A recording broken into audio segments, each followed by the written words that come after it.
एक समय की बात है। एक मीनू चिड़िया अपने छोटे से परिवार के साथ एक दरख्त पर रहती थी। वो मीनू चिड़िया बहुत ही ज्यादा अच्छी थी और उस मीनू चिड़िया के जंगल के सभी पक्षियों से बहुत अच्छी बातचीत थी। मीनू चिड़िया की जिंदगी में सब कुछ ठीक ठाक चल रहा था। वो सुबह से जंगल में दाना लेने के लिए जाती थी और शाम को वो दाना अपने बच्चों को खिलाती थी। उसी जंगल में पास में ही एक दरख्त पर एक कालू कौवा भी रहता था। वो कालू कौवा बहुत ही ज्यादा घमंडी था। वो कालू कौवा अपने आगे किसी भी पक्षी को कुछ भी नहीं समझता था। उसने जो कह दिया वो होना ही चाहिए था। अगर वो नहीं हुआ तो वो सभी पक्षियों से लड़ाइयाँ करता फिरता रहता था। इसीलिए उस जंगल का कोई भी पक्षी उस कालू कौवे को पसंद नहीं करता था। अरे वाह भाई वाह, मैं कितना होशियार हूँ, बहुत ही शातिर हूँ मैं। इसीलिए तो जो भी मैं कहता हूँ पूरे जंगल में वो ही होता है। सभी पक्षियों को मेरी बात माननी पड़ती है। दूसरी तरफ वो मीनू चिड़िया भी उस कालू कौवे को कुछ अच्छा नहीं समझती थी। वो भी कालू कौवे को बिल्कुल भी पसंद नहीं करती थी। इरे पता नहीं ये कालू कौवा अपने आप को क्या समझता है। इरे ये अपने आप को बहुत ही ज्यादा शातिर समझता है। ये कालू कौवा अपने शातिरपन पे बहुत ज्यादा घमंड करता है। अपने आगे जंगल के किसी भी पक्षी को कुछ भी नहीं समझता है ये कालू कौवा। देखना ये कालू कौवा अपने घमंड की वजह से कहीं ना कहीं बहुत ज्यादा बुरा फंस जाएगा। इरे चलो, बारिश का मौसम बहुत ही ज्यादा करीब है और इस कालू कौवे ने पिछली बार की तरह इस बार भी अपना घर नहीं बनाया है। पिछली बार भी मैंने इसको कहा था कि ये अपना घर बना ले, लेकिन फिर भी इसने अपना घर नहीं बनाया था और ये मेरे घर पर रहने के लिए आ गया था। लेकिन इस बार तो कोई भी पक्षी अपने घर में इसे नहीं रखेगा। सब पक्षी इसे बिल्कुल भी पसंद नहीं करते हैं। इससे मुझे क्या करना, मैंने भी तो अभी तक अपना पक्का घर नहीं बनाया है। चलो मैं लकड़ियाँ ढूंढ कर लाती हूँ, फिर अपना पक्का घर बना लेती हूँ। फिर क्या था, मीनू चिड़िया वहां से उड़ते उड़ते लकड़ियां ढूंढने के लिए चली जाती है। अरे चलो भाई चलो, बहुत ही भूख लग रही है। उड़कर किसी को बुद्धू बनाता हूँ और उसका दाना खा जाता हूँ। ये कहकर कालू कौवा वहां से उड़ता हुआ चला जाता है। अरे ये तो मैंने सोच लिया कि किसी को बुद्धू बनाकर उससे दाना लूंगा, पर ये तो सोचा ही नहीं कि मैं किसे बुद्धू बनाऊं। अरे चलो, ऐसे उड़ते उड़ते तो बिल्कुल भी समझ में नहीं आएगा किस पक्षी को उल्लू बनाना है। चलो जमीन पर जाकर बैठ जाता हूँ और आराम से सोचता हूँ कि कौन सा पक्षी सबसे ज्यादा बेवकूफ है, जिसे बुद्धू बनाना बहुत ही आसान हो। फिर कालू कौवा जमीन पर जाकर एक दरख्त के नीचे बैठ जाता है। अरे चलो, अब सोचता हूँ कि किस पक्षी को बेवकूफ बनाना है। कालू कौवा यही सब सोच रहा होता है कि अचानक उस पर एक पानी की बूंद गिरती है। कालू कौवा जब ऊपर देखता है तो एक पेड़ फूट फूट कर रो रहा होता है। अरे पेड़, तुम्हें शर्म नहीं आ रही है? तुम्हारा काम है कि तुम हम लोगों को छाया दो, लेकिन तुम तो हमें यहाँ पर बैठने भी नहीं दे रहे हो। तुम तो यहाँ पर धड़ाधड़ पानी टपकाए जा रहे हो। क्या तुम यही चाहते हो ना कि मैं तुम्हारे साये में ना बैठूं? इतना घमंड अच्छा नहीं है पेड़। मैं घमंड नहीं कर रहा हूँ। मैं बहुत ही ज्यादा परेशान हूँ। मेरी मदद करो।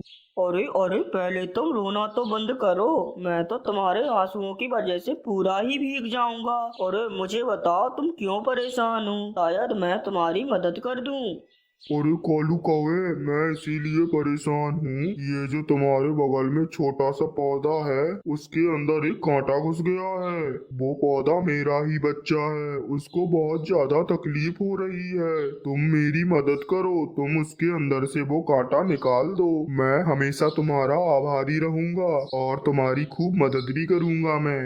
लेकिन कालू कौवा तो बहुत ज्यादा घमंडी था। वो उस पेड़ से कहता है, अरे पेड़, तुम्हें क्या लगा कि मैं इतना शातिर कौवा होकर भी तुम्हारी इतनी छोटी सी मदद करूंगा? मैं इन कामों के लिए नहीं बना हूँ। शायद तुम्हें पता नहीं है कि मैं बहुत ज्यादा होशियार हूँ। मैं ये छोटे मोटे काम नहीं करता हूँ, मैं तो सिर्फ बड़े काम करता हूँ। तुमने क्या सोचकर मुझसे इस काम के लिए कहा? मैं यहाँ से जा रहा हूँ, आइंदा मुझे कभी भी मत रोकना।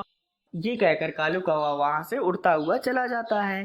मीनू चिड़िया को अच्छी और सूखी लकड़ियां ढूंढते ढूंढते काफी ज्यादा देर हो जाती है और फिर भी उसे लकड़ियां नहीं मिल रही होती हैं।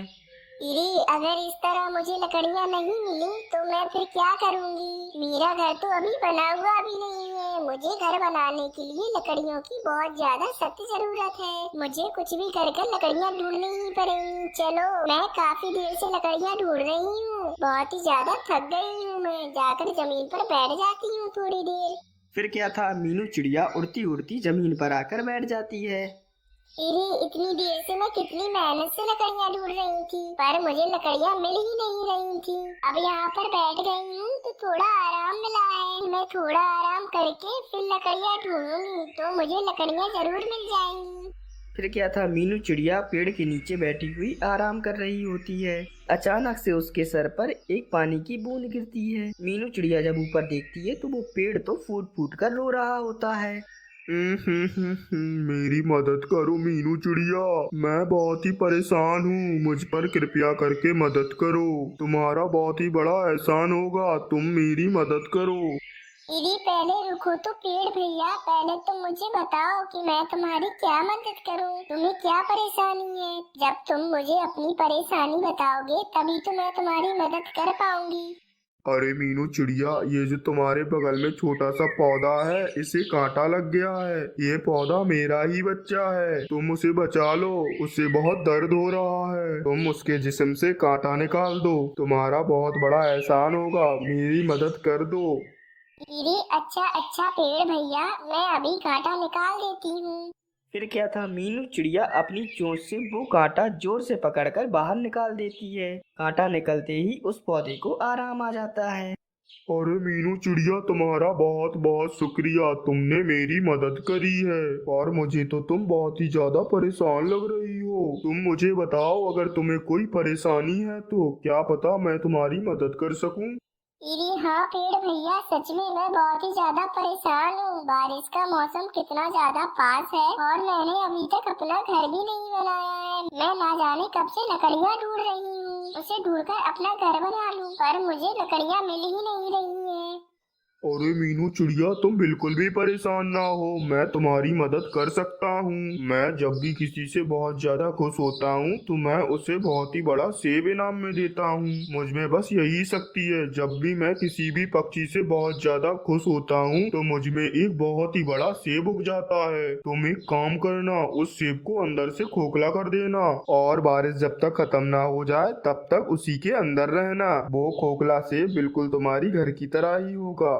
वो दरख्त यही सब कह रहा होता है कि तभी उसके ऊपर एक बहुत बड़ा सेब उग जाता है। फिर क्या था, मीनू चिड़िया उस सेब को खोखला कर लेती है और उसे घर की तरह बना लेती है।